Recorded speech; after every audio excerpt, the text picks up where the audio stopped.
Hello, good morning. स्वागत है आपका हमारे चैनल जेम्स स्टार जीएस गुरु पर। और आज ये हमारा बायोलॉजी का पार्ट 6 रहेगा, जिसमें आज हम लोग को पढ़ेंगे मानव शरीर के बारे में। सबसे पहले नंबर तो हम लोग पढ़ेंगे जैसे कि यकृत, मस्तिष्क, दांत, जीभ, ये जो सारी भी चीज़ें होती हैं, जैसे अंतःस्रावी ग्रंथियाँ वगैरह हैं। तो सबसे पहले तो आप लोग इसको समझने के लिए पहले एक ये समझिए कि ये जो मानव शरीर होता है, इसको भी आप अपने घर से रिलेटेड करके चलिए कि सारे मेंबर्स जो होते हैं, सबका अपना अपना एक काम होता है। कोई कुछ करता है तो कोई कुछ करता है। सेम दैट जो कंडीशन क्या होती है हमारे मानव शरीर में होती है। हमारे बॉडी में भी मस्तिष्क कुछ काम करता है। मस्तिष्क के भी कई पार्ट हैं। कुछ होते हैं जो संवेदी सूचनाओं को अपना ग्रहण करते हैं और बॉडी तक, मस्तिष्क तक पहुँचाते हैं। पूरी बॉडी में उसको संवेदी सूचना प्राप्त करके उसको मस्तिष्क तक पहुँचा देते हैं। और कुछ यकृत वगैरह हैं, पक्वाशय वगैरह हैं, छोटी आंत, बड़ी आंत जो है। जैसे यकृत हमारा क्या करता है, यकृत क्या करता है कि जो हमारे बॉडी में जो अम्लता रहती है, अम्ल वाले भोजन रहते हैं, उसके लिए क्या करता है, वो थोड़ा क्षार उत्पन्न करता है, उस भोजन को क्षारीय बना देता है। तो उससे हमारा पाचन अच्छा रहता है। और उसी तरह हमारी छोटी आंत है, पक्वाशय है, जहाँ पे मल वगैरह भोजन का पाचन हो करके और लवण वगैरह सब कुछ अवशोषण होके मल के रूप में वो बाहर निकल जाता है गूदे की तरह। तो यही जो सारी चीज़ें हैं आज हम अपने इस पार्ट में पढ़ेंगे। तो सबसे पहले तो मैं आपको क्या करूँगी, मैं बॉडी स्ट्रक्चर ही दिखाती हूँ, जिससे आप लोगों को जब मैं पार्ट वाइज जब मैं कराऊँगी तो ये आप लोगों को बहुत अच्छे समझ में आएगा। और सबसे बड़ी चीज़, ये हमारी लूसेंट की सीरीज़ चल रही है। तो लूसेंट तो आप लोगों ने देखा होगा, वो वन लाइनर टाइप की होती है। तो हमने फिर भी इसमें थोड़ा किया है कि हाँ, ये पैराग्राफ मैंने बढ़िया कहानी की तरह समझ में आया, हाँ सब कुछ ऐसा भी।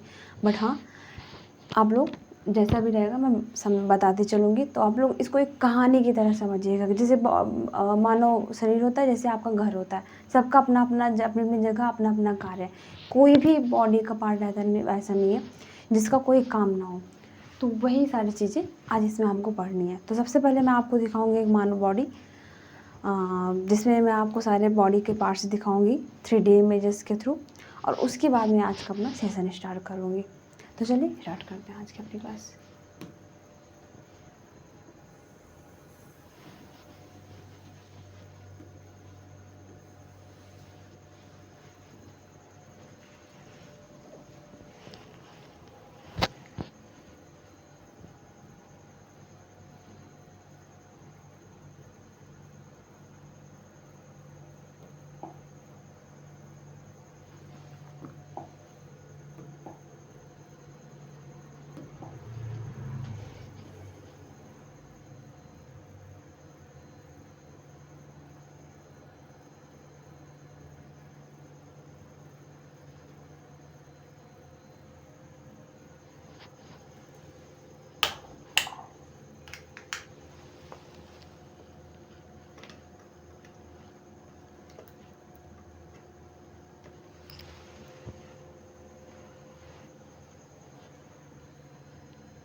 देखिए, ये रहा हमारा बॉडी का स्ट्रक्चर।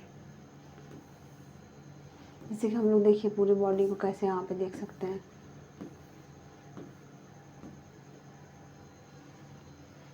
ये हमारे बॉडी पार्ट्स और इसके सारे नाम दिए गए हैं। इसमें जितने भी सारे नर्व्स वगैरह रहती हैं, देखिए इस तरीके से।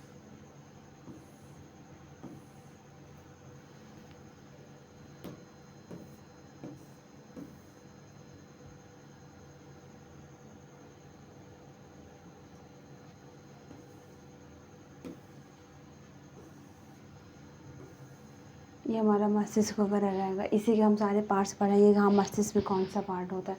उसके बाद हम लोग ये हड्डी के बारे में बात करेंगे, जो सारी चीज़ रहती है ना और पाचन हमारा कैसे स्टार्ट होता है, दांत में कौन कौन से दांत के टाइप्स कौन से होते हैं, किस दांत का कौन सा काम होता है, और कितने दांत होते हैं जो हमारे भोजन को काटते हैं, कौन से दांत होते हैं जो हमारे भोजन को फाड़ते हैं, कौन से दांत होते हैं जो उनको पीसते हैं। ये सारी चीज़ें जो रहेंगी आज हम इस सेशन में देखेंगे।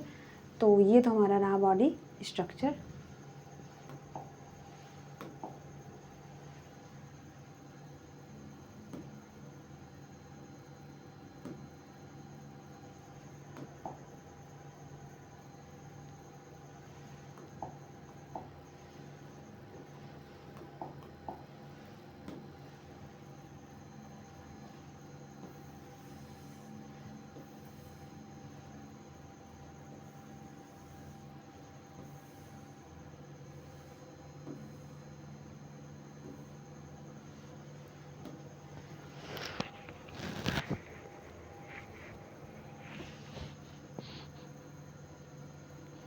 ये देखिए, जैसे ये सारी इमेजेस जो हैं, आप लोग थोड़ा इसको जूम करके देखिएगा। जैसे यहाँ पे देखिए ये चीज़ है मटर के आकार की, ये सारी चीज़ें, ये जितने भी पार्ट हैं, जैसे ये हमारा यकृत हो जाता है। तो ये जितने भी चीज़ें रहते हैं आज हम यही सब अपने इस पार्ट में हमको यही सब पढ़ना रहेगा।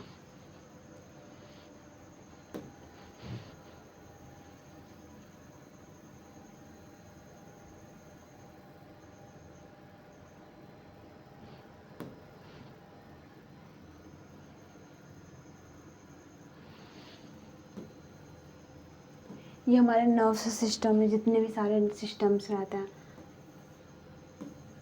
हम लोगों को इसके भी बारे में सारी जितनी भी जानकारी होती है हमको इसी में सीखना। जैसे ये हमारा ये जो चीज़ें हैं, ये हमारी रीढ़ की हड्डी हो गई।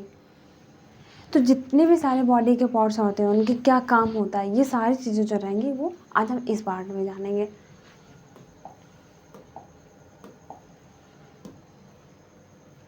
और ये हमारा मस्तिष्क रहा। मस्तिष्क में जैसे 3 पार्ट होते हैं, अग्र मस्तिष्क, मध्य मस्तिष्क और पश्च मस्तिष्क। तो इसके बारे में भी हमको देखना है कि हाँ किसका कौन सा क्या काम होता है। जैसे ये देखिए, ये हमारा अग्र मस्तिष्क हो गया, ये हमारा मध्य मस्तिष्क, ये हमारा पश्च मस्तिष्क हो गया।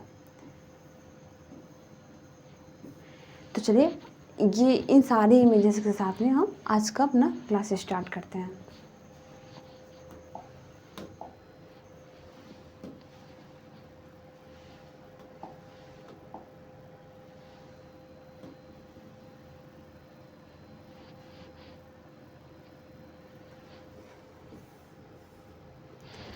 तो आज का जो हमारा सेशन रहेगा, क्लास रहेगी, सबसे पहले स्टार्ट होगा इसमें मानव पाचन तंत्र से। तो मानव पाचन तंत्र को अगर हम समझते हैं तो उस भोजन को हम लोग कैसे ग्रहण करते हैं। तो सबसे पहले तो मुंह में डालते हैं। तो सबसे पहले प्रक्रिया हमारी कहाँ से स्टार्ट हुई, इनपुट से, मीन्स पहले मुंह से स्टार्ट होती। तो आज का हमारा जो पाचन तंत्र में जो पढ़ेंगे अभी, तो इसमें मीन्स ये दिया गया है कि अंतर्ग्रहण मीन्स जब हम लोग मुँह से ग्रहण करते हैं उसके बाद उसका पाचन होता है, फिर उससे पकवासे में जाके अवशोषण वगैरह होता है, और उसके बाद ये छोटे आंत बड़े आंत जो रहते हैं पकवासे वगैरह होता है।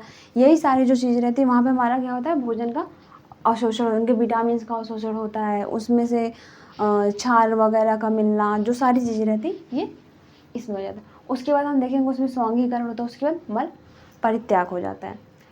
और मुख गुहा में पाचन कैसे हुआ, तो मुख से ही पाचन का प्रारंभ हो जाता है। तो सबसे पहले जो पाचन तंत्र का जो हमारा जो सिस्टम है कहाँ से स्टार्ट होता है, मुंह से स्टार्ट होता है। तो इसमें क्या दिया गया है, पहले सबसे पहले तो टायलिन।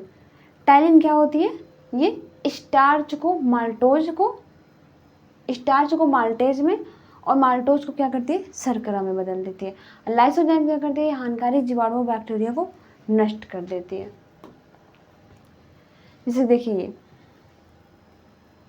ये मैं सारी यहाँ से पहले भोजन का ग्रहण, फिर ये जो सारी जो रहती है सिस्टम जो चलता है, ये सारी चीज़ें यहाँ पे पता चल रही हैं। तो स्टार्ट हुआ हमारा कहाँ से स्टार्ट हुआ, कि भोजन को ग्रहण करने से। पाचन सिस्टम सबसे पहले मुंह का स्टार्ट करते हैं। जैसे हम भोजन खाए उसके बाद सबसे पहले उसको हम कोसते हैं।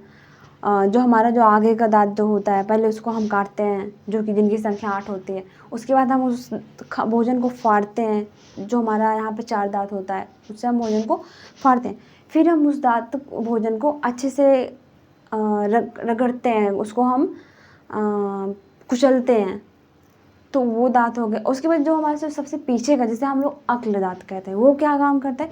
वो काम करता है भोजन को क्या करता है, एकदम पीस देता है। तो जो सारा प्रोसेस क्या हुआ कि भोजन को इसीलिए कहा जाता है कि भोजन अगर आप लोग बढ़िया से मुंह में अगर खाएं, चबा के खाएंगे, तो भोजन में हमारे शरीर की पाचन क्षमता अच्छी रहती है। तो वही चीज़ है, पाचन सिस्टम का स्टार्ट कहाँ से होता है? मुख से होता है। तो चलिए अब इसी के अकॉर्डिंग स्टार्टिंग हमारी हो रही है मुख से। तो मुख में हम सबसे पहले पढ़ेंगे दांत को। तो चलिए देखते हैं क्या होता है दांत।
तो ये देखिए, ये हमारा दांत रहा।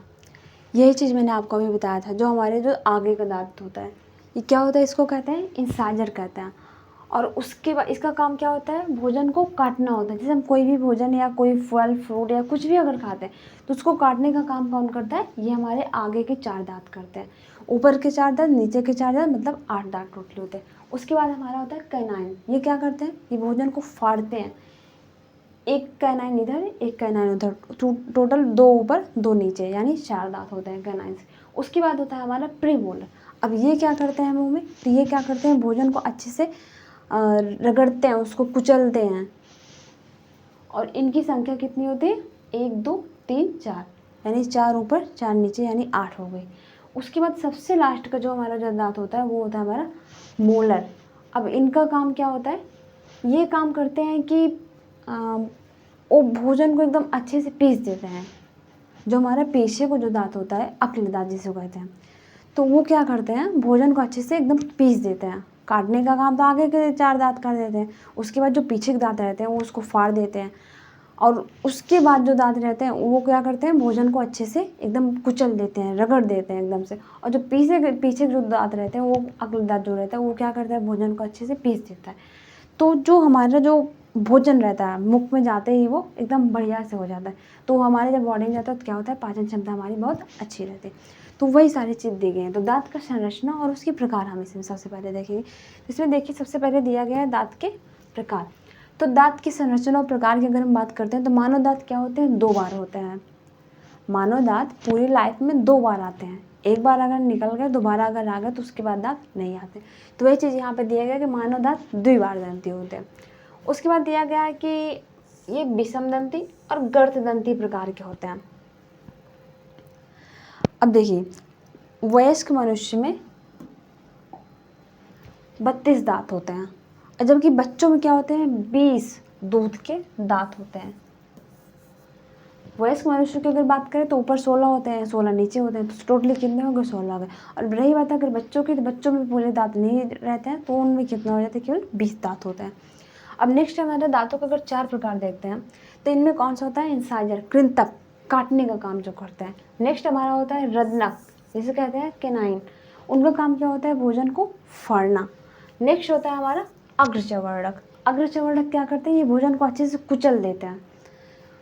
और चवर्णक होता है लास्ट का दांत, ये क्या करते हैं, ये भोजन को एकदम से पीस देते हैं। तो जब बॉडी में जाता है तो वो बहुत अच्छा, मतलब एकदम आसानी से पच जाता है।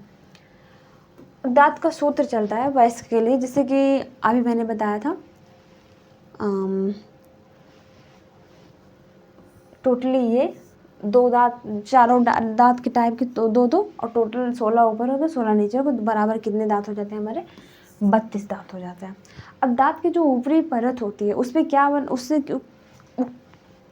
उस हिस्से पे क्या होता है, इनेमल की परत चढ़ी होती है जो दांतों को मजबूती प्रदान करती है। ये देखिए, दांत की ऊपरी परत पर इनेमल की परत चढ़ी होती है। और ये देखिए, इनेमल जो होता है क्या होता है, ये मानव शरीर का सबसे कठोर भाग है। तो ये चीज़ यहाँ पे नोट करने लायक है। इनेमल बॉडी से मानव बॉडी का, ह्यूमन बॉडी का सबसे कठोर भाग क्या होता है, इनेमल होता है, इनेमल। नेक्स्ट देखिए हमारी आती है जीभ। अब देखिए, हम जैसे खाना खाते हैं, कुछ भी भोजन करते हैं, कुछ भी खाते हैं, तो हमारी जो जीभ है उसमें हम लोग कभी खट्टा खाते हैं तो खट्टे का स्वाद आता है, मीठा खाते हैं तो मीठे का स्वाद आता है, कड़वा खाते हैं तो कड़वे का भी स्वाद आता है। तो वो जीभ के स्ट्रक्चर पे कौन से पार्ट में हमें कड़वा, मीठा, खट्टा कहाँ पे फील होता है, तो ये देखिए, ये हो गई हमारी जीभ। अब आप भी लोग, जैसे आप कभी भी कुछ खाइए, आप लोग इस चीज़ को देख कर अब आप लोग अपने रियल लाइफ में भी आप लोग इसको उतारिएगा तो देखेंगे, जैसे कि जो जीभ के जो पीछे वाला जो हिस्सा होता है, ये क्या, यहाँ पे क्या होता है, यहाँ पे कड़वा स्वाद आता है, कड़वे स्वाद का हम लोग फील करते हैं। और जो ये वाला हिस्सा होता है, यहाँ पे क्या होता है, खट्टा फील होता है, जो साइड का जो दोनों हिस्से होते हैं। और जो ये वाला आगे का जो हिस्सा होता है, यहाँ से हम लोगों को मीठा फील होता है।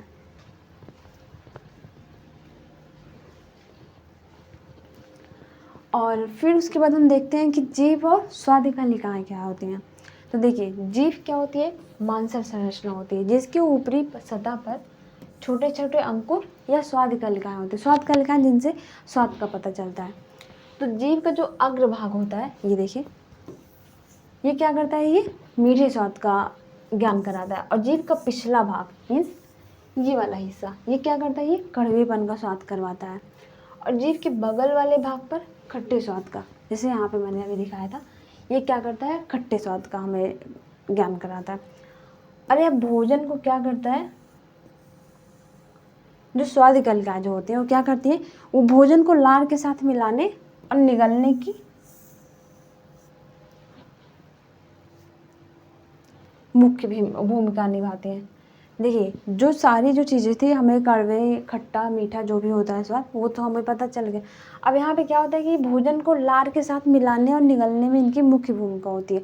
तो जैसे हम खाना कुछ खाते हैं तो जीभ को हम हिलाते डुलाते हैं, ऊपर नीचे करते हैं खाते वक्त, तो वही सारी जो चीज़ें रहती हैं, जो प्रोसेस जो होता है वो क्या करती हैं, ये जीभ का ही काम होता है। भोजन को बढ़िया लार के साथ में ऊपर नीचे, नॉर्मल से जब जीभ हमारी जब ऊपर नीचे होगी तो वो अच्छे से मिक्सिंग कर देती है वहाँ पे। तो वही चीज़ है यहाँ पे दिया गया है कि ये क्या करती है कि भोजन को लार के साथ अच्छे से मिलाने और निगलने में मुख्य भूमिका निभाती है। अब इनको देखिए, स्वादिकालिकाओं के बिना हम भोजन के स्वाद की पहचान ही नहीं कर सकते। अगर हमारे जीभ पर अगर स्वादिकालिकाएँ ना हो तो हम भोजन को खा जाएंगे। कभी कभी आप लोगों ने सुना होगा कि कुछ लोगों को कभी कभी कुछ स्वाद ही नहीं मिलता है, उनको कोई खाना खा जाते हैं, उनको कोई स्वाद ही नहीं मिलता कि हमने क्या खाया, खट्टा था, तीखा था, क्या था। तो वो इन्हीं की कमी की वजह से होती है, अगर उन कुछ भी दिक्कत हो जाती तो यहाँ पे दिया गया कि अगर स्वादिकालिकाएँ अगर हमारे जीभ पर,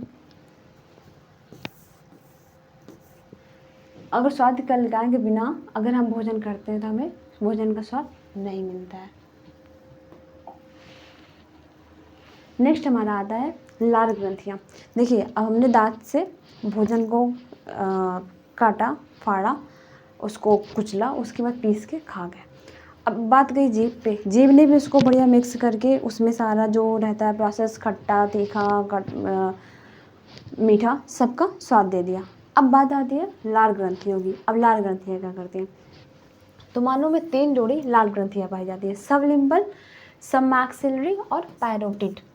और मानव में क्या होता है कि प्रतिदिन 1.5 लीटर लार स्रावित होता है। 1.5 लीटर स्रावित होता है।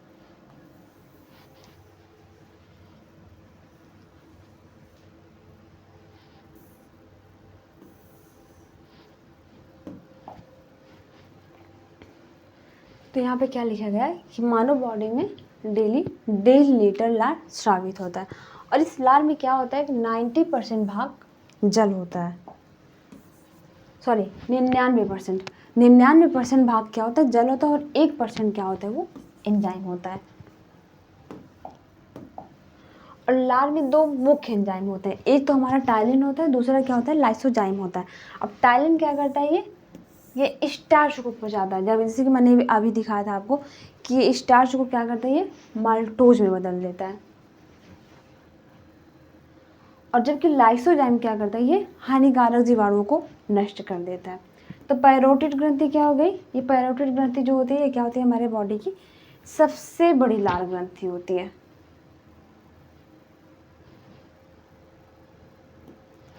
तो ये तो रहा हमारी लार ग्रंथियाँ। पहले क्या किया गया, पहले दांत से मुंह से भोजन को खाया, दांतों ने उनको कुचला, उसके बाद जीभ ने क्या किया, उनको ऊपर नीचे करके मिक्स किया लार के साथ में। तो ये सारी चीज़ें। अब क्या होता है, अब हम लोगों ने पढ़ लिया कि लार ग्रंथियों को उनमें क्या काम रहता है, क्योंकि जब लार अगर स्राव होता है वहाँ पे, तो लार ग्रंथियाँ रहती हैं, तभी तो वहाँ पे लार का स्राव होगा ना।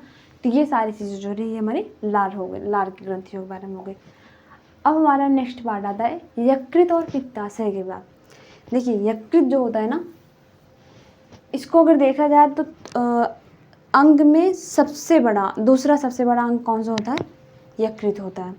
और इसका अगर मानव बॉडी में अगर देखा जाए, रोल देखा जाए ना, तो इसका बहुत ही इंपॉर्टेंट रोल है। सबसे बड़ी ग्रंथि भी है, इसका वजन भी 1.5 से 2 kg होता है। और इसका काम क्या होता है, जैसे कि ये हमारे बॉडी को जो एक्स्ट्रा जो ग्लूकोज वगैरह, जैसे हम खाना खाते हैं उसमें ग्लूकोज, तो ग्लूकोज वगैरह क्या क्या कर देता है कि ग्लूकोज वगैरह को ग्लाइकोजन में बदल के हमारे बॉडी यकृत में क्या हो जाता है, वहाँ पे भंडारण हो जाता है। और यहीं से जैसे हम लोग अम्लता हमारे भोजन में रहती है, तो अम्लता को कम करने के लिए क्षार भी यही उत्पन्न करता है, पित्त भी यही बनाता है। हाँ, इसके पास पित्त के लिए भंडारण की क्षमता नहीं है, तो वो क्या करता है, उसको ले जाके पित्ताशय में रख देता है।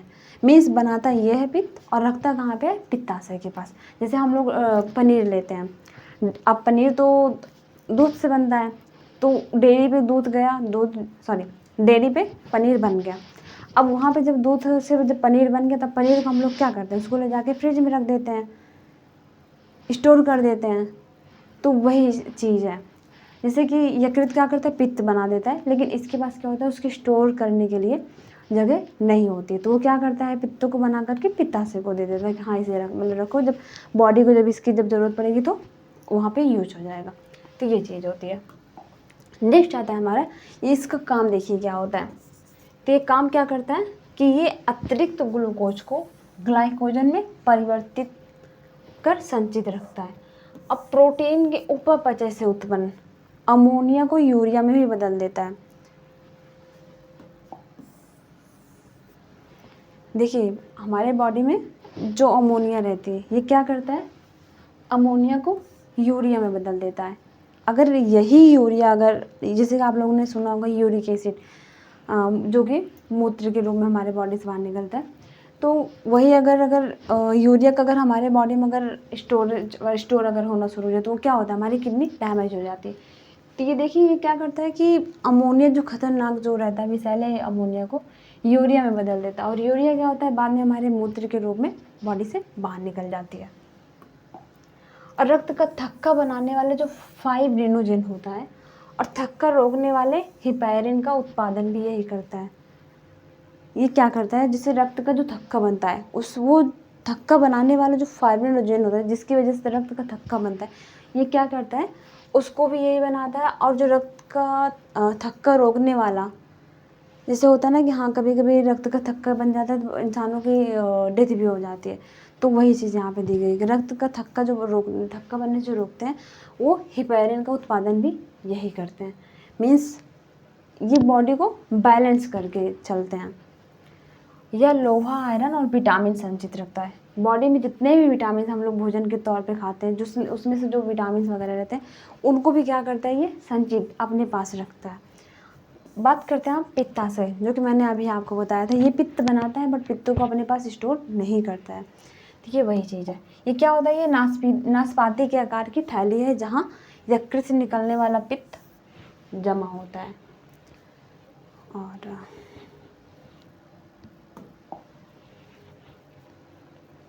नेक्स्ट अब हमारा देखिए पक्वाशय। अब पक्वाशय में क्या होता है, ये क्या करता है, जो भोजन की जो अम्लता रहती है वहाँ पे क्या करता है, ये अम्लता को कम करके भोजन को थोड़ा क्षारीय बना देता है, जिससे क्या होता है हमारा भोजन अच्छे से पच जाता है। तो देखिए पक्वाशय में पहुँचते ही यकृत से निकला जो क्षारीय पित्त होता है वो भोजन में मिल जाता है और इसके अम्लीय प्रभाव को नष्ट करके उसको क्षारीय बना देता है। तो उसके अलावा अब यहाँ पे क्या प्रोसेस होता है, इसके अलावा प्रोसेस होता है कि यहाँ अग्न्याशय से आग्नेयशय रस भी आकर मिलता है। मीन्स जो क्षारीय पित्त को भोजन में मिलाना और आग्नेयशयी रस का वहाँ पे आकर मिलना, ये जो सारे प्रोसेस रहते हैं ना, ये कहाँ होता है, हमारा पक्वाशय में हो जाता है। तो ये सारी चीज़ें हैं।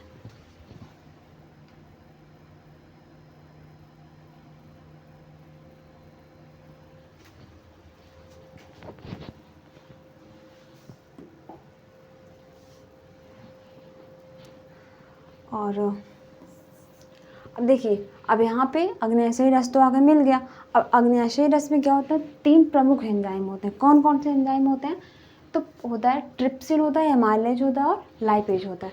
अब ट्रिप्सिन क्या करता है, प्रोटीन एवं पेप्टोन को पॉलीपेप्टाइड, प्रोटीन और पेप्टोन को क्या करता है, पॉलीपेप्टाइड्स और अमीनो अम्ल में परिवर्तित करता है। और एमाइलेज क्या करता है, यह मांड, आप लोगों ने देखा होगा जो चावल होता है, जब चावल जो बोलता है तो उसमें वाइट कलर का कुछ ऐसे ऊपर उठता है बर्तन में, जिस भगोने में जब हम बनाते तो वो क्या होता है, वो मांड कहलाता है। घुलनशील शर्करा में परिवर्तित कर देता है। मीन्स इस एमाइलेज ट्रिप्सिन का काम क्या हो गया, ये प्रोटीन और पेप्टोन को पॉलीपेप्टाइड्स में और अमीनो अम्ल में परिवर्तित करता है। एमाइलेज का हो गया, ये क्या करता है, मांड को घुलनशील शर्करा में परिवर्तित करता है। अब थर्ड है हमारा लाइपेज। लाइपेज क्या करता है, लाइपेज करता है कि इमल्सिफाइड वसाओं को क्या करता है, ग्लिसरॉल तथा फैटी एसिड में बदलता है।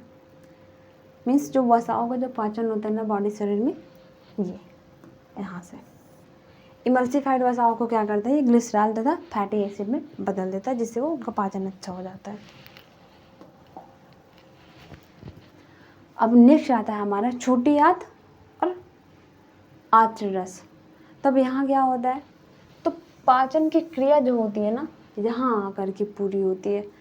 बॉडी में आया, उसमें अम्लता को ख़त्म करी गई, पित्त रस उसमें मिलाया गया, और तो जो सारी अग्न्याशय रस उसमें से आकर जो मिलता है वो सारी चीज़ें हो गई।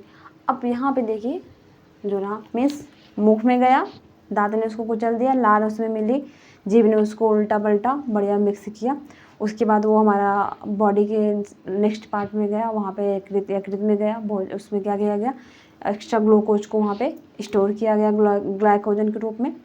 और उसके बाद पक्वाशय में, पित्ताशय में गया, पित्तरस में मिल गया, सब जो सारी प्रोसेस थी हो गया।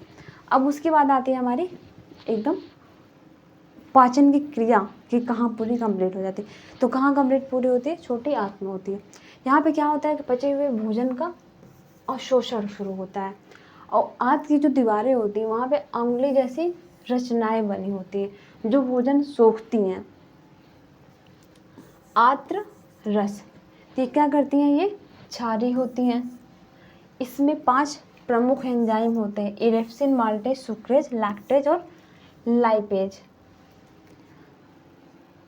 तो ये तो हमारा आंत्र रस का काम हो गया कि यहाँ पे क्या होता है कि आंत्र रस यहाँ क्षारीय होता है। इसमें 5 प्रमुख एंजाइम हो गए, कौन कौन से हो गए, erepsin, maltase, sucrase, lactase, lipase.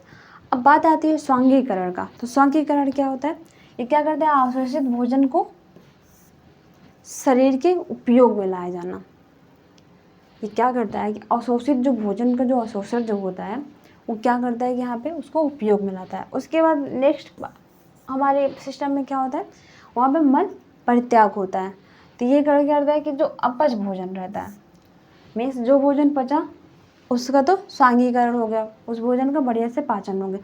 अब जो अपच भोजन है, जो मल जिसको हम लोग कहते हैं, अब वो क्या करता है कि बड़ी आंत में पहुँचता है और मल के रूप में गुदा द्वार से बाहर निकल जाता है। तो ये हमारा टोटली प्रोसेस हो गया। जितनी भी प्रोसेस स्टार्ट होती हैं, भोजन मुंह में गया, उसके बाद सब कुछ उसका पूरा प्रोसेस हुआ, पाचन हुआ, उसमें सारे विटामिन्स जितने भी होते हैं, उसमें जो भी विटामिन्स खनिज जितने भी होते हैं सब उनको वहाँ पे ग्रहण करके अब क्या किया गया, यहाँ पे उनका पाचन हो गया और अंत में वो मल के रूप में गुदा द्वार से बाहर भी निकल गई। तो ये तो हमारा हो गया पूरा पाचन सिस्टम, जितना भी जो भी रहता है।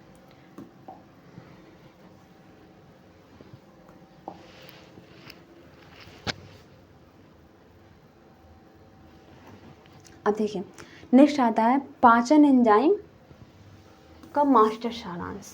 देखिए जो पाचन एंजाइम जब बात होती है तो इसमें हमारा कौन सा आता है, सबसे पहले अगर हम ग्रंथि या अंगों को अगर देखते हैं तो इसमें हो जाता है लार ग्रंथि। अब लार ग्रंथि का काम क्या होता है, ये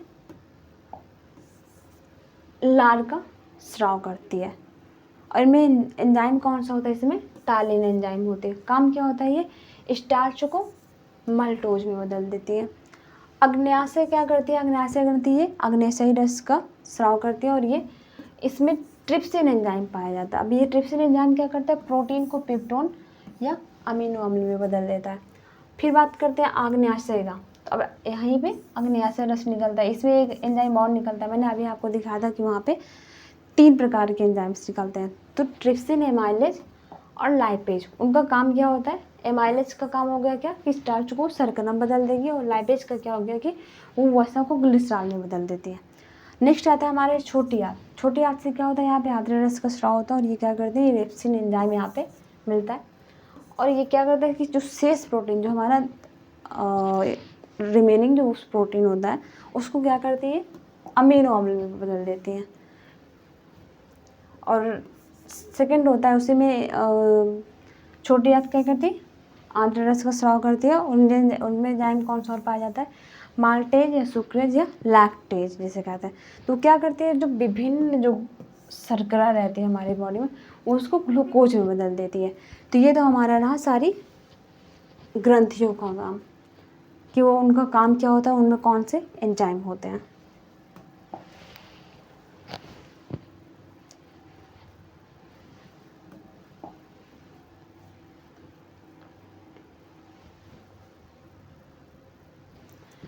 अब देखिए जो हम लोगों ने अभी पढ़ा कि हाँ पित्त वगैरह क्या होता है, पखवास है, जितने भी हम लोगों ने अभी तक टर्म्स पढ़े, अब हम यहाँ पे क्या पढ़ेंगे कि हम उन सारे टर्म्स को डिफाइन करेंगे कि ये क्या होता है।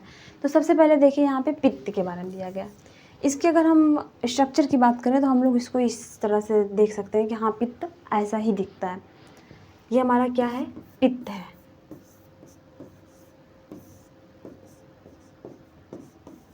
जो कहते हैं पित्त, तो ये क्या करता है, ये पीले हरे रंग का क्षारीय द्रव होता है और इसका पीएच मान कितना होता है, 7.7। इसका संगठन अगर हम बात करते हैं तो इनमें 85% जल होता है, 12% पित्तवर्धक होता है। और इनका कार्य क्या होता है, ये कार्य कैसे करते हैं, तो ये क्या करते हैं, वसा का इमल्सीकरण करते हैं और हानिकारक जीवाणुओं को नष्ट कर देते हैं। ये क्या करते हैं, ये वसा का इमल्सीकरण कर देते हैं और हानिकारक जीवाणुओं को नष्ट कर देते हैं। अब बात करते हैं पीलिया। तो ये क्या करते हैं कि पित्त वाहिनी में अवरोध होने पर यकृत कोशिकाएं बिलीरुबिन लेना बंद कर देती हैं, जिससे यह पूरे शरीर में फैल जाता है। जब बॉडी में जब पीलिया हो जाता है तो क्या होता है कि जो पित्त वाहिनी जो होती है, पित्त वाहिनी में जब अवरोध हो जाता है तो यकृत कोशिकाएं बिलीरुबिन लेना बंद कर देती हैं, जिससे यह पूरे शरीर में फैल जाता है। तो यह वो हो गई बात हमारे पीलिया।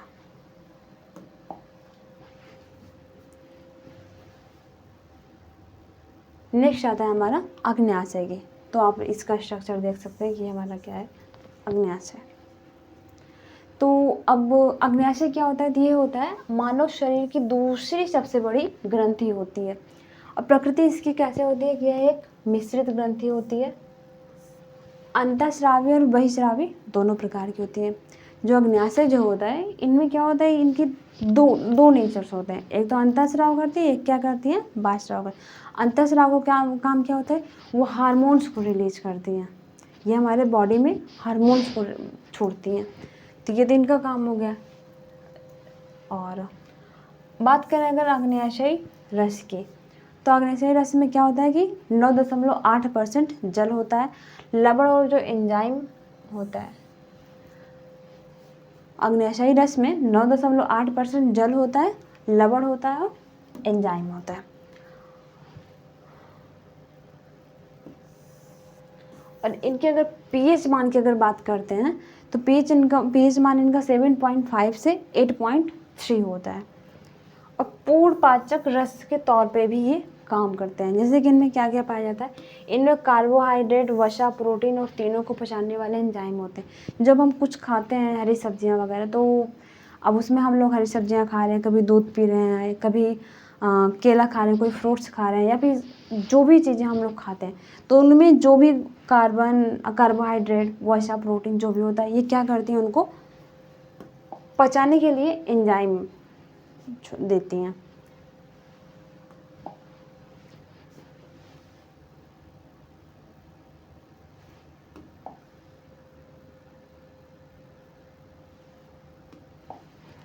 अब नेक्स्ट देखिए हमारी लैंगरहैंस की दीपिका। अब लैंगरहैंस की दीपिका क्या होती है, तो देखिए अग्न्याशय को तो हम लोगों ने देख लिया। तब ये क्या होता है कि यह अग्न्याशय का ही एक अंतःस्रावी भाग है। देखिए मैंने अभी बताया था कि अंतःस्रावी भाग में क्या होता है अग्न्याशय कि वहाँ पे हार्मोन्स रिलीज होते हैं, उनके अन्य भी कई कार्य होते हैं। तो देखिए क्या काम होते हैं। तो ये क्या करती हैं, ये अग्न्याशय के ही एक अंतःस्रावी भाग हैं। और इनकी खोज किसने करी थी, चिकित्सा शास्त्री लैंगरहैंस द्वारा करी गई थी। बात करें अगर इनका काम क्या होता है, तो ये क्या करती हैं, बीटा कोशिका इनके देखिए इनमें, तो ये क्या करती है, इंसुलिन का स्राव करती हैं। तो पहला काम इनका क्या हो गया कि इंसुलिन का स्राव करना। सेकंड क्या हो गया कि जो ग्लूकॉन होता है, ग्लूकॉन, ये ग्लूकॉन का स्राव भी यही करते हैं। मीन्स जो हमारे बॉडी में जो इंसुलिन होता है, ग्लूकॉन होता है, ये सारी चीज़ों का स्राव कौन करता है, ये लैंगरहैंस की दीपिका में होता है सारा काम। और ये क्या करते हैं, सोमेटोस्टेटिन का स्राव भी करती हैं। इंसुलिन का स्राव हो गया, ग्लूकॉन का स्राव हो गया, और सोमेटोस्टेटिन का भी स्राव कौन करता है, यही करती है हमारी अग्न्याशयी लैंगरहैंस की दीपिका, ये सारी चीज़ें।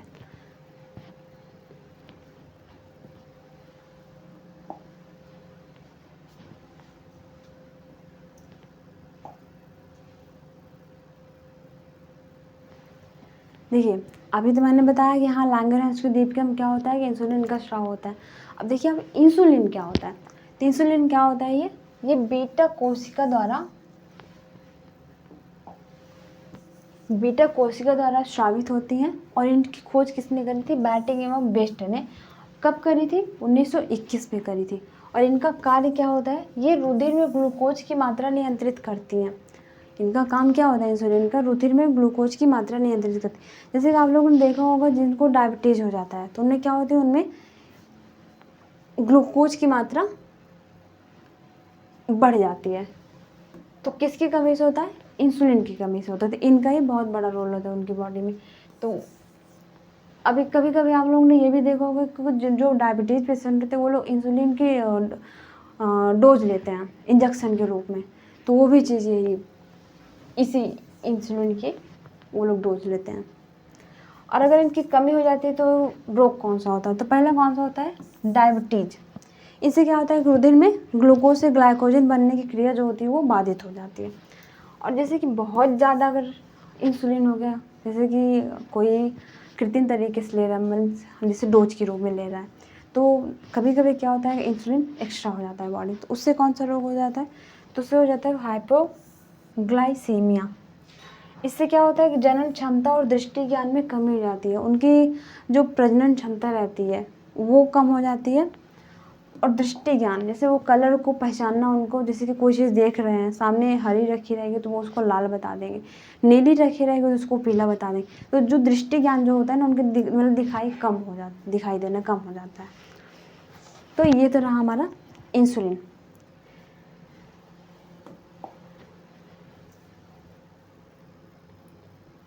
देखिए, अब हमने पढ़ा पहले हम लोग ने इंसुलिन पढ़ा कि हाँ लैंगरहैंस की दीपिका में क्या होता है कि इंसुलिन का स्राव होता है। तो अब नेक्स्ट आता है हमारा ग्लूकॉन। अब ग्लूकॉन क्या होता है, तो ये ग्लूकॉन क्या होता है, ये अल्फा कोशिका से स्रावित होते हैं। मैंने अभी आपको लैंगरहैंस की दीपिका में अल्फा कोशिका, बीटा कोशिका और गामा कोशिका दिखाया था। तो आप लोग पिछले वाले जो सारे स्लाइड्स हैं आप उसको ध्यान से देखिएगा। अब इनका कार्य क्या होता है, ये ग्लाइकोजन को पुनः ग्लूकोज में परिवर्तित कर देता है। नेक्स्ट हमने बताया था सोमेटोस्टेटिन का स्राव भी यही करती है। तो इनका काम क्या होता है, ये गामा कोशिका से स्रावित एक पॉलीपेप्टाइड हार्मोन होती है। सोमेटोस्टेटिन क्या होता है, ये गामा कोशिका से स्रावित एक पॉलीपेप्टाइड हार्मोन्स होते हैं। इनका काम क्या होता है, कि भोजन के स्वांगीकरण की अवधि को बढ़ाता है।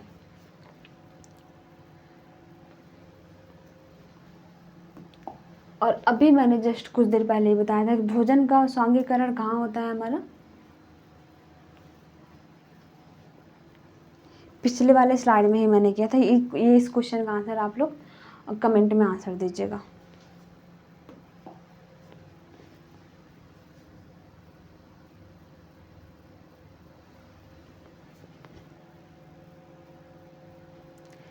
देखिए, ये तो जितना अभी तक था कि मानव पाचन तंत्र का पूरा सिस्टम था, कि हम लोग जब खाना कुछ खाते हैं मुंह से स्टार्ट किया, उसके बाद सारे जो उनका पाचन क्षमता हुआ, उनमें कौन कौन से रस मिले, किसका क्या काम था बॉडी में पूरे, वो सारी चीज़ें हो गई।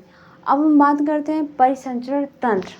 अभी तक तो हमारा वो पाचन तंत्र चल रहा था, अब हम बात करेंगे पाचन तंत्र के बारे में, परिसंचरण तंत्र के बारे में। पाचन तंत्र की तो बात हो गई, यहाँ हमने मुख से खाना खाया, दांत ने काम किया, जीभ ने मिलाया, लाल ग्रंथि उसमें लाल मिलाई, यकृत ने उसमें पित्तरस को बना के दिया, पित्ताशय में जाके मिल गए, जो सारी चीज़ें जो पढ़ी हमने वो सारी चीज़ें। अब हम पढ़ेंगे परिसंचरण तंत्र। परिसंचरण तंत्र का मतलब क्या हो गया, कि मानव शरीर में जो पदार्थों का जो परिवहन होता है, पदार्थों का जो आवागमन जो होता है, उसके बारे में पढ़ना है। और इसकी खोज किसने करी थी, इसकी खोज करी थी विलियम हार्वे ने। और कब करी थी, 1628 ईस्वी में करी थी। अब इसके पार्ट कौन कौन से हैं, किसके किसके थ्रू होते हैं, तो इनमें फर्स्ट आता है हृदय, सेकंड होती है हमारी धमनियों के द्वारा होती है, तीसरी होती है शिराएं, और चौथा होता है रुधिर।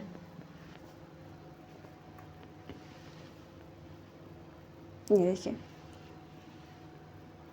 जैसे आप लोग ये यहाँ पे देख सकते हैं, रेड धमनियाँ, और रुधिर को आप लोग ऐसे देख सकते हैं रेड कलर में। ये जो सारे जो इमेजेस दिए गई हैं, आप इन सारे जो दिए गए हैं पॉइंट्स, आप इनको इस फिगर से समझ सकते हैं, जितनी भी चीज़ें हैं।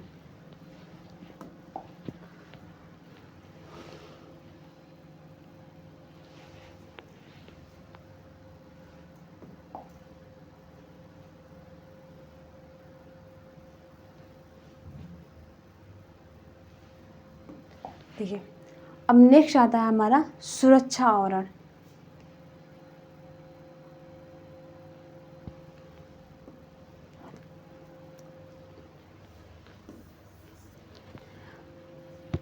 तो अभी हम लोगों ने क्या पढ़ा, परिसंचरण तंत्र।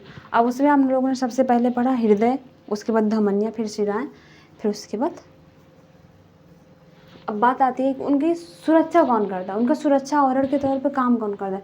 तो उनके सुरक्षा आवरण के तौर पे काम कौन करता है, जो हृदय है, धमनियाँ हैं, शिराएं, इन लोगों की सुरक्षा के आवरण के तौर पे कौन काम करता है, तो उनका काम करता है पेरिकार्डियम। और इनका वजन कितना होता है, इनका वजन होता है 300 ग्राम। इनका कक्ष कितना होता है, इनमें 4 कोष्ठ होते हैं, 4 कक्ष होते हैं। अब 4 कक्ष कौन से होते हैं, ये होते हैं, सबसे ऊपरी भाग जो होता है दायां लिंग तथा बायां लिंग, और निचला भाग जो होता है उसे हम निलय कहते हैं। उसमें भी कौन सा होता है, दायां निलय होता है और बायां निलय होता है। तो ये तो हो गया हमारा हृदय का स्ट्रक्चर। उसमें हमने क्या पढ़ा कि उनको सुरक्षा आवरण के तौर पे कौन काम करता है, पेराकार्डियम काम करता है, ये रहा पेरिकार्डियम। और उनका वजन कितना होता है हृदय का, 300 ग्राम होता है लगभग। और मानव हृदय के 4 कक्ष होते हैं।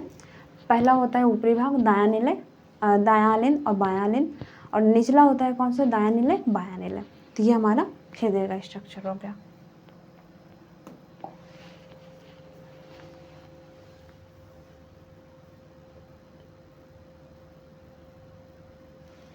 देखिए अब हम उसके दाएं भाग जो हम लोगों ने अभी पढ़ा अलिंद व निलय, अब उनके हम दाएं भाग को डिफाइन करते हैं। हृदय के दाएं भाग अलिंद में अशुद्ध रक्त रहता है। हृदय का जो दायां भाग है, दायां निलय और दायां आलिंद, उनमें क्या होता है, उनमें अशुद्ध रक्त रहता है। और अशुद्ध रक्त क्यों होता है, क्योंकि उसमें CO2 बहुत बड़ी मात्रा में होता है। और जो बायां भाग रहता है वो क्या कहते हैं, उसमें शुद्ध रक्त रहता है। जो हमारा बायां आलिंद और बायां आलिंद रहता है हृदय में, वहाँ क्या रहता है, वहाँ पे शुद्ध रक्त रहता है। क्यों शुद्ध रहता है, क्योंकि उसमें ऑक्सीजन जो होता है वो बहुत बड़ी मात्रा में होता है। अब बात करते हैं त्रिवल्ली कपाट। उनका जो एक गेट के तौर पे, त्रिवल्ली कपाट में से एक गेट के तौर पे काम करता है। तो ये कहाँ होते हैं, ये दाएं अलिंद व दाएं निलय के बीच में स्थित होता है। और द्विवल्ली कपाट कौन सा कहाँ पे होता है, ये मीन्स दोनों जो अलिंद होते हैं, दायां बायां और दायां बायां और निलय जो होता है, उनके दोनों के बीच में क्या होता है, एक द्विवल्ली कपाट होता है। दाएं अलिंद के बीच में क्या होता है, त्रिवल्ली होता है, और यहाँ पे क्या होता है, द्विवल्ली होता है, मीन्स 2।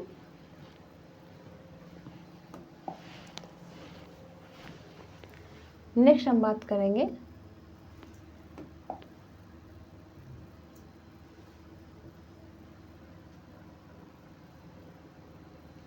धमनी। अब धमनी क्या होती है, धमनी का काम क्या होता है कि हृदय से शरीर की ओर रक्त ले जाती है। ये तो काम हो गया धमनी का। और सामान्यतः ये क्या करती है, शुद्ध रक्त ले जाती है। और अपवाद के तौर पे अगर हम इनका देखते हैं तो अब जो पल्मोनरी धमनी जो होती है, दाएं निलय से फेफड़ों तक अशुद्ध रक्त ले जाती है। हमारे इस बॉडी में एक पल्मोनरी धमनी होती है। तो नॉर्मली तो इनका काम होता है हृदय से धमनियों का, ये क्या करती है, हृदय से शरीर को रक्त ले जाती है। इनका नॉर्मली काम होता है कि ये शुद्ध रक्त ले जाए। बट जो पल्मोनरी जो धमनी होती है वो क्या करती है, वो अशुद्ध रक्त ले जाती है। अब बात करते हैं हम शिरा। शिरा क्या होता है, तो शिरा क्या होता है, ये शरीर से हृदय की ओर ये ले जाती है, ये शरीर से हृदय की ओर रक्त को लाती है। ये हृदय से शरीर की ओर रक्त ले गई और ये क्या करती है, ये लाती है। और सामान्यतः ये कौन सा रक्त लाती है, अशुद्ध रक्त लाती है। और इनमें भी देखिए क्या अपवाद होता है। जो पल्मोनरी शिरा क्या होता है, इसमें फेफड़ों से बायां आलिंद तक शुद्ध रक्त लाती है। मीन्स यहाँ पे शुद्ध रक्त रहता है तो ये अशुद्ध रक्त ले जाती है। और यहाँ पे क्या काम कर रही है कि पल्मोनरी शिरा द्वारा फेफड़ों से बायां आलिंद तक शुद्ध रक्त लाती है।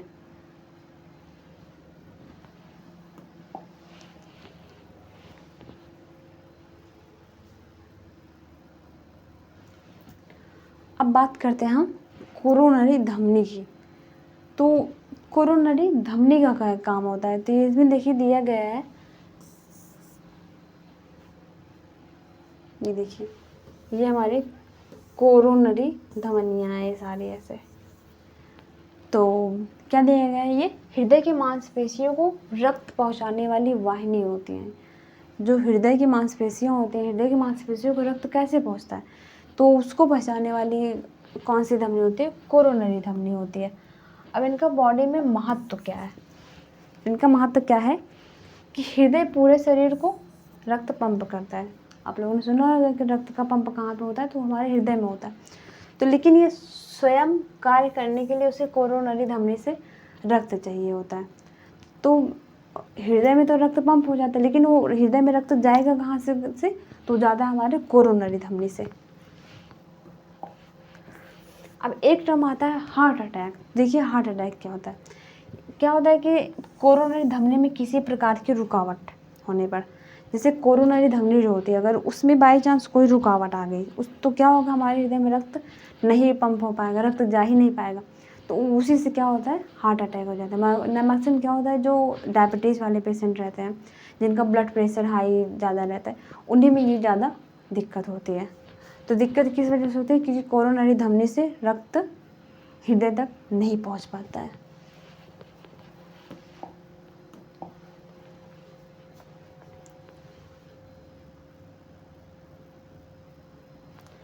देखिए अब हम देखते हैं कि हृदय तक मतलब कैसे रक्त पहुंचता है, वहाँ पे क्या काम होता है, ये तो हो गया। अब हम बात करते हैं रुधिर का मार्ग, जो ब्लड होता है हमारे बॉडी में।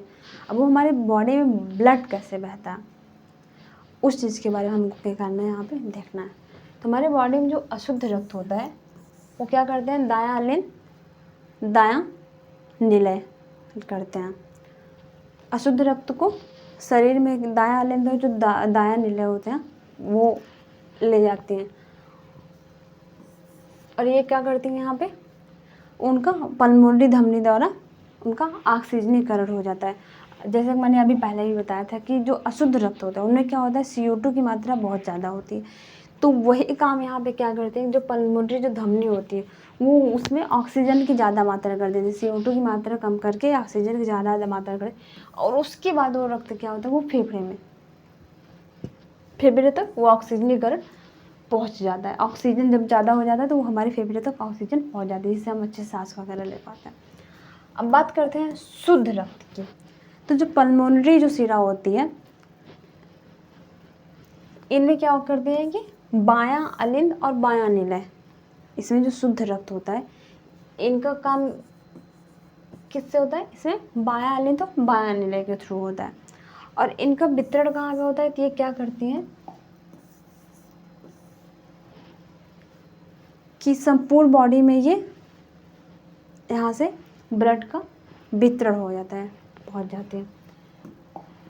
देखिए बॉडी के रुधिर का मार्ग पता करते हैं। तो सबसे पहले क्या हुआ कि अशुद्ध रक्त हुआ, तो शरीर के जो दायां अलिंद जो दायां निलय ये क्या करी, अशुद्ध रक्त ले गई।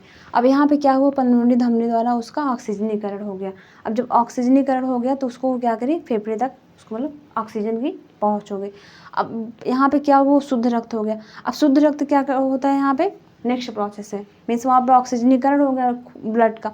अब नेक्स्ट पार्ट क्या हुआ, जो पल्मोनरी शिरा होती हैं वो क्या करती हैं, बाएं अलिंद और बाएं निलय से होते हुए शुद्ध रक्त पहुँचा देती हैं, मतलब हृदय तक ला देती हैं। अब उसके बाद क्या होता है, हमारे संपूर्ण बॉडी में जो शुद्ध रक्त होता है वो पूरे बॉडी में फैल जाता है।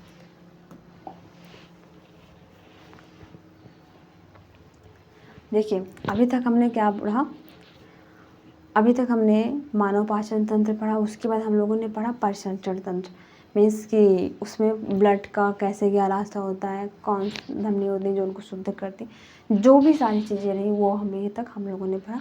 अब नेक्स्ट हमारा क्या रहेगा कि मानव मस्तिष्क की बात हो रही है और तंत्रिका तंत्र की बात हो रही है।